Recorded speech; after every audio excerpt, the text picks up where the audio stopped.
Okay, hi, welcome to our session on World Lacrosse Women's Rules Memorandum. And today, the two of us will go through the memorandum issued by World Lacrosse in February 2021.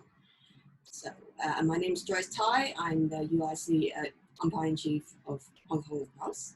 My name is Joyce Tong. I am level 2 umpire for HKLA. So just go straight to the PowerPoint.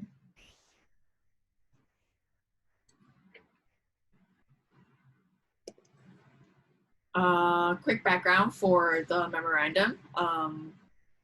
It's a provision of extra information following the 2019 and 2020 Women's Rule Book adopted in 2019 to provide clarification to better administer the rules of the game.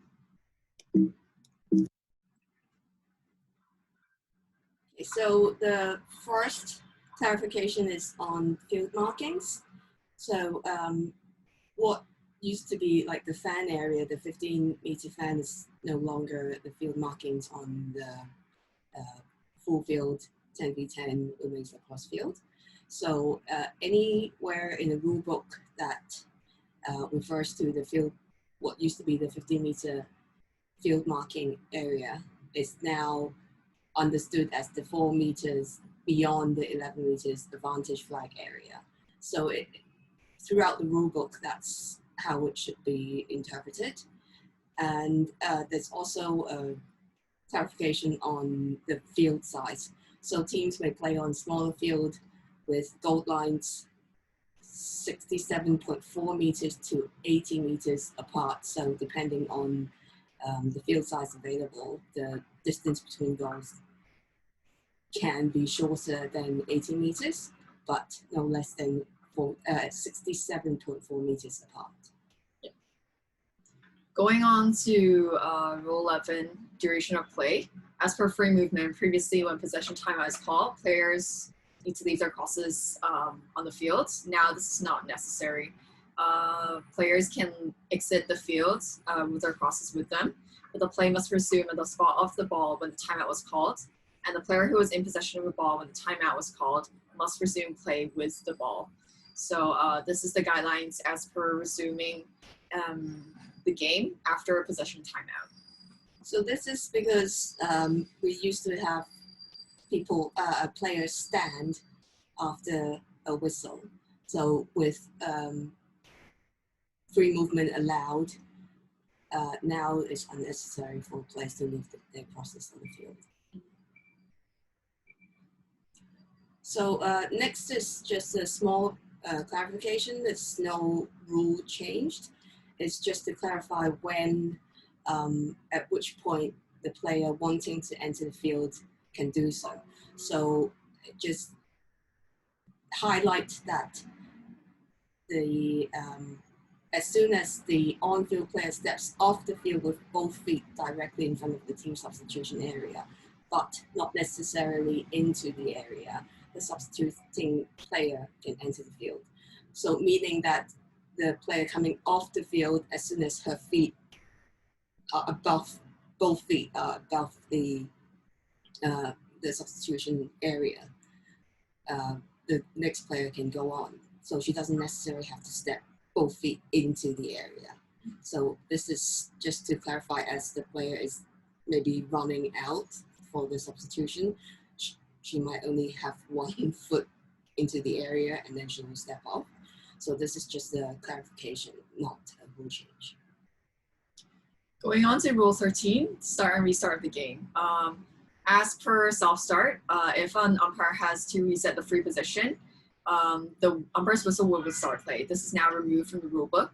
So as per self-start, even if the umpire has to reset the free position, asking the fouling player to stand 4 meters behind the player with ball, that player with the ball carrier can still choose to self-start regardless of a whistle.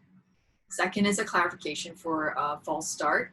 Definition of false start is when a defensive player moves closer to the player awarded the self-start free position before she self-start, then this will be a false start and she will be penalized and disqualified the foul.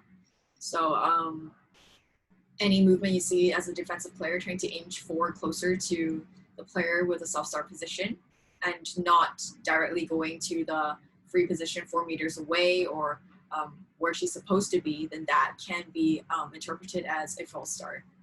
Finally is following an out of bounds ball. The player awarded possession can self-start 2 meters inside where the ball crossed the boundaries. And all other players only have to move 1 meter away from the player awarded possession. So that is a distance change between the sideline where the ball exited the boundary, as well as for other players, the guidance is only 1 meter away from the ball carrier. So just note that it's the self-start is 2 meters inside where the ball crossed the boundary, so it's not really a running start. So the player doesn't necessarily have to stand still and then move, but she has to be at that spot and then start going. So it's not just pick up the ball anywhere and run into the field, like closest to where the ball was retrieved, but she has to go back to where the ball went out of bounds. Yeah. So next one is rule 13, start and restart of the game. Players can self-start following umpire resetting the free position. So that is basically what was guidelines for the umpire, that you do not need to whistle start a player after you reset the field position. The player awarded the free position will not be penalized for a self-start when it is not permitted. So during the last 30 seconds of first 3 quarters, it should be a no self-start stop clock. Even so, if a players do try to self-start, this will not be penalized. As an umpire, just call the players back and let them know that it's a whistle start. They cannot self-start. So it is not a penalty in any sort. To resume play, then the umpire will reset the free position and allow the players to self-start from the correct position, or resume play with a whistle if self-start was not permitted. Although a repeated false self-start as described, when a team attempts to self-start beyond the playing distance of the spell of the foul will result a delay of game penalty. So repeated self-start you can interpret as a delay of game, depending on the official's own judgment. So moving on to rule 16, the throw. So there's adjustment of throw procedure.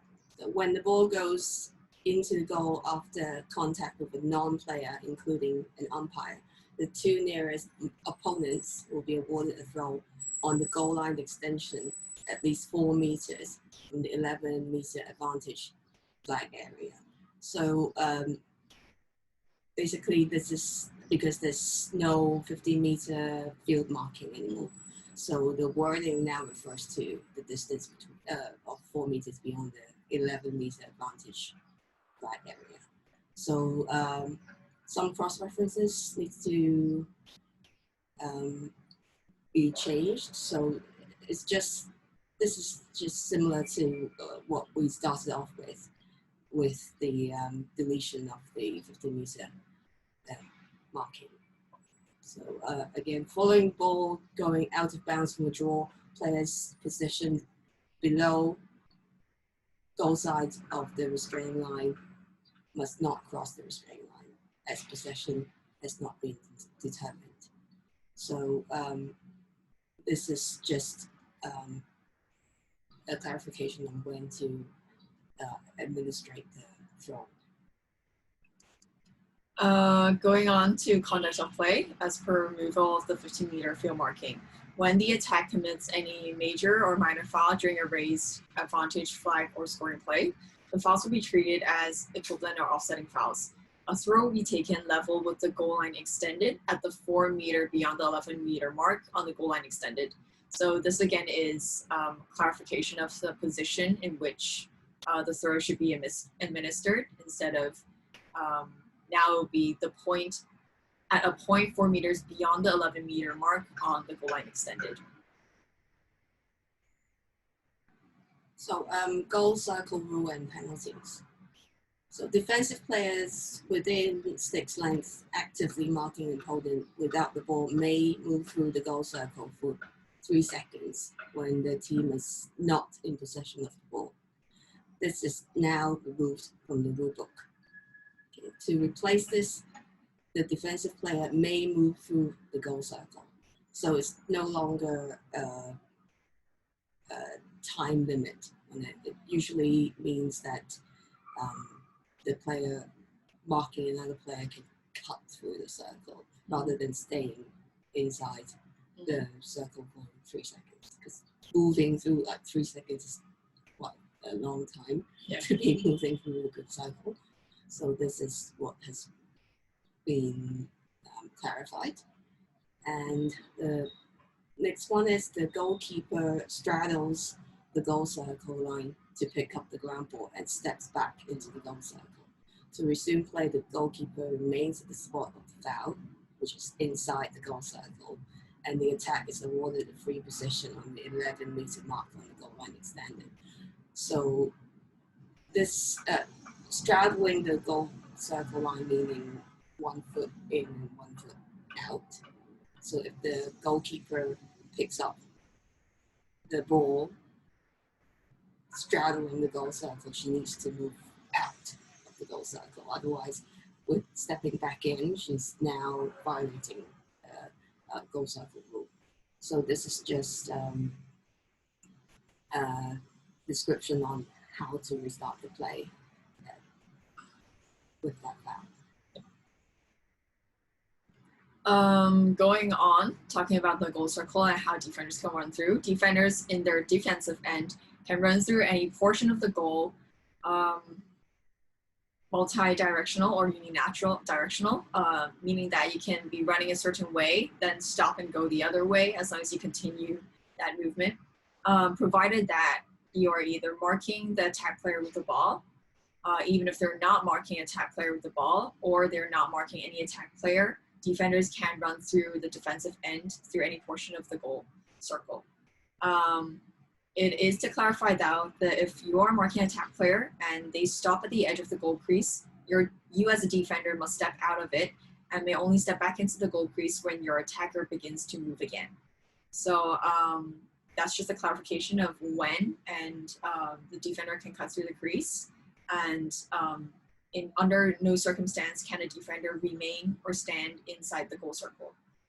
And as such, all defenders running through the goal circle, you are still susceptible to the shooting space foul and its relevant guidelines. Going on to Rule 20, minor foul rules and penalty, just a word change. Cross-check is now amended to cross-inspection. So teams can request for cross-inspection to officials. So this is to, the word change is just to avoid the confusion.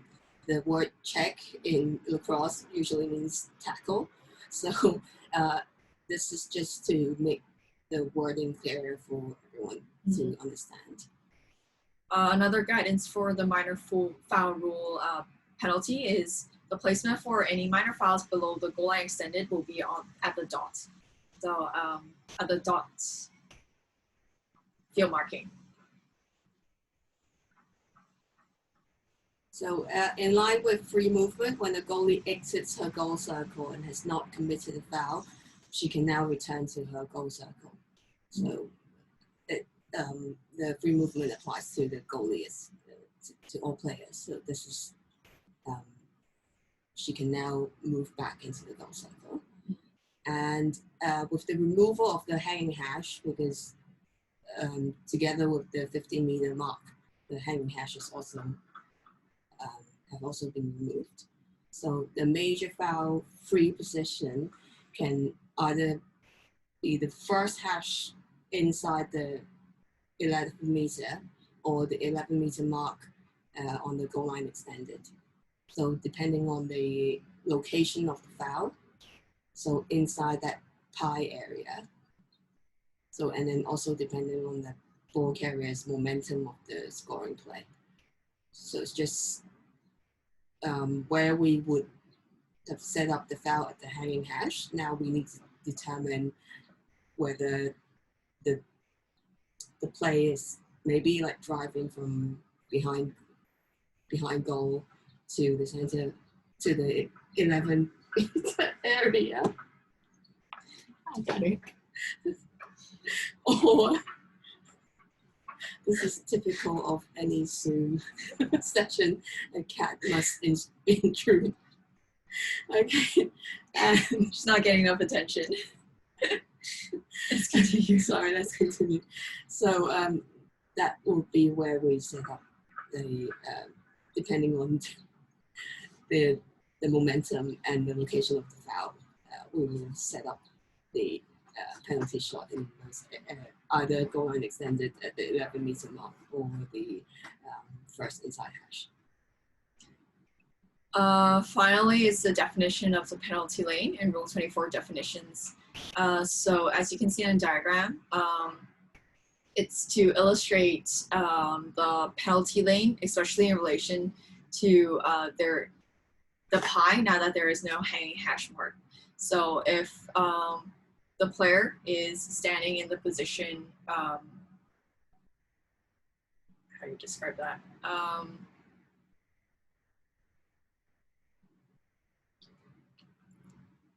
So I'll help you over here. Yeah, if the player is standing in this position, from them you would draw 2 lines to the goal circle, stepping back into that player, and that would be the penalty lane. So yeah. Yeah. So going through, this is all that we have from the February 2021 Rules Memorandum, Amendment to the Rules. So it is released by World Lacrosse that any kind of additional information provided in this memorandum will be final and amended in the next version of the Women's Rulebook, due to come out in 2022. So this current rulebook is up to 2022.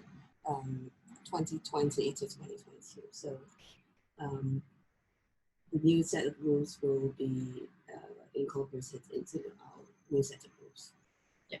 So it's pretty simple, and I hope it helped everyone understand the changes that's been made. Thank you. Bye.